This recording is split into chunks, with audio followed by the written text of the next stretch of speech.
Hi friends, இந்த வீடியோவில் வந்து பார்த்தீங்கன்னா ஸ்டடி மேட்டராவோ எக்ஸாம் ரிலேட்டடாவோ சிஏசிஎம்ஏ படிக்கிறத பற்றியோ படிப்பு விஷயமாக நம்ம பேச போகிறதில்ல. ஸோ ஸ்ட்ரெஸ் எல்லாம் கொஞ்சம் தூர வச்சுட்டு ஜாலியாக இந்த வீடியோ வந்து பாருங்கள். இந்த வீடியோவில் வந்து பார்த்தீங்க அப்படின்னா நிறைய பேர் வந்து நிறைய பேர் வந்து நீங்கள் மூவிஸ் வந்து பார்க்குறீங்க நெட்ஃப்ளிக்ஸில், அமேசான் ப்ரைமில். ஒரு சில பேர் வந்து பார்த்தீங்கன்னா டெலகிராமில் அந்த டவுன்லோட் பண்ணி இல்லை மூவிஸால் அந்த டவுன்லோட் பண்ணி பார்ப்பீங்க. ஓகேங்களா? ஸோ இந்த மாதிரி மூவிஸ் பார்க்குறப்போ அந்த 3 ஹவர்ஸில் ரொம்ப இன்ட்ரெஸ்டிங்காக நம்ம ஃபோக்கஸ்டாக ஒரு மூவியை நம்ம பார்ப்போம். ஓகேங்களா? அதில் மூவியில் இருக்கக்கூடிய ஸ்டோரி, விசுவல் எஃபெக்ட், அதுக்கப்புறம் ஃப்ரேம் பை ஃப்ரேமாக, சீன் பை சீனாக, ஷார்ட் பை ஷார்ட்டாக நம்ம வந்து வச்ச கண்ணு வாங்காமல் பார்ப்போம். ஓகேங்களா? அந்த 3 ஹவர்ஸில் ஃபோக்கஸ்டாக பார்ப்பீங்களே தவிர பட் உங்கள் மைண்ட் வந்து பார்த்தீங்கன்னா ஒரு சில பாயிண்டில் அப்படி ஸ்டாப் பண்ணி நீங்கள் இமேஜினேஷனுக்குள்ளே போக மாட்டீங்க, க்ரியேட்டிவிட்டியாக யோசிக்க மாட்டீங்க. ஓகேங்களா? பட் இந்த விஷயம், இந்த க்ரியேட்டிவிட்டி, இமேஜினேஷன் வந்து பார்த்தீங்கன்னா புக் ரீட் பண்ணுறப்ப கண்டிப்பாக வரும், மூவி பார்க்குறப்போ வராது. மூவி பார்க்குறப்போ நீங்கள் ரொம்ப இன்ட்ரெஸ்ட்டாக ஃபோக்கஸாக வச்ச கண்ணு வாங்காமல் பார்ப்பீங்களே தவிர இமேஜினேஷனுக்குள்ளே நீங்கள் போக மாட்டீங்க.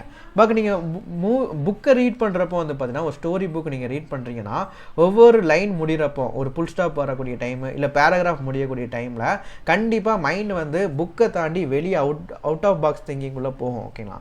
அந்த டைமில் நீங்கள் ஒரு ஸ்டோரியை நீங்கள் ரீட் பண்ணுறப்போ, ஒரு லைனை நீங்கள் ரீட் பண்ணி முடிக்கிறப்போ அந்த லைனில் என்ன ஸ்டோரி இருக்குதோ அந்த இமேஜினேஷன் உங்களுக்கு வரும். ஓகேங்களா? ஸோ க்ரியேட்டிவிட்டி ஸ்கில் வந்து பார்த்தீங்கன்னா எப்போ டெவலப் ஆகும்னா புக் ரீட் பண்ணுறப்ப தான் டெவலப் ஆகும், படம் பார்க்குறப்போ டெவலப் ஆகாது. ஓகேங்களா?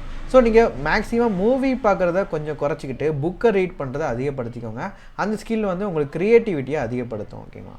அதுக்கப்புறம் நிறைய பேர் வந்து பார்த்தீங்கன்னா கிளாஸ் வீடியோஸ் நீங்கள் பார்க்குறீங்க, படிக்கிறீங்க, பட் நோட்ஸ் வந்து நிறைய பேர் மேக் பண்ண மாட்டேங்க. நோட்ஸ் மேக் பண்ணுறது வந்து பார்த்தீங்கன்னா டைம் ரொம்ப ஆகும் அப்படின்னு சொல்லிட்டு நோட்ஸை வந்து மேக் பண்ண மாட்டேங்கிறீங்க.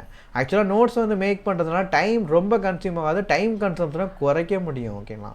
ஏன்னா நோட்ஸ் நீங்கள் கிறிஸ்பியாக நீங்கள் மேக் பண்ணுவீங்க. நோட்ஸ் வந்து பார்த்தீங்கன்னா ரொம்ப வள கொலன்ட்டு பேராகிராஃபாக மேக் பண்ணக்கூடாது.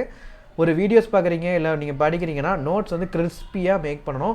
உங்களுக்கு புரியுத மாதிரி ஃப்ளோ சார்ட் டயக்ராமில் இல்லை டயக்ராம் போட்டு ஒரு டிஃப்ரெண்ட் சீனரியை வச்சு டயக்ராம் போட்டு நம்ம வந்து நோட்ஸ் வந்து மேக் பண்ணணும்.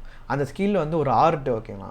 ஸோ நோட்ஸ் மேக் பண்ணுறதுனால உங்களுக்கு என்ன ஆகும் அப்படின்னா எக்ஸாமுக்கு முந்தின நாள் புக்கில் உள்ளதாக லைன் பை லைனாக வளன்னு ரீட் பண்ணீங்க அப்படின்னா நீங்கள் படித்து முடிக்க முடியும். எல்லா கான்செப்டும் நம்ம முடிக்க முடியாது இந்த எக்ஸாமுக்கு முந்தினா ஒரு நாளில். ஓகேங்களா? அந்த ஒரு நாளில் நீங்கள் எழுதி வச்சுக்கக்கூடிய அந்த கிறிஸ்பியான நோட்ஸ் பார்க்குறப்போ உங்களுக்கு A to Z எல்லா கான்செப்ட்டுமே கிறிஸ்பியான நோட்ஸில் ஈஸியாக நம்ம அண்டர்ஸ்டாண்ட் பண்ண முடியும். ஓகேங்களா?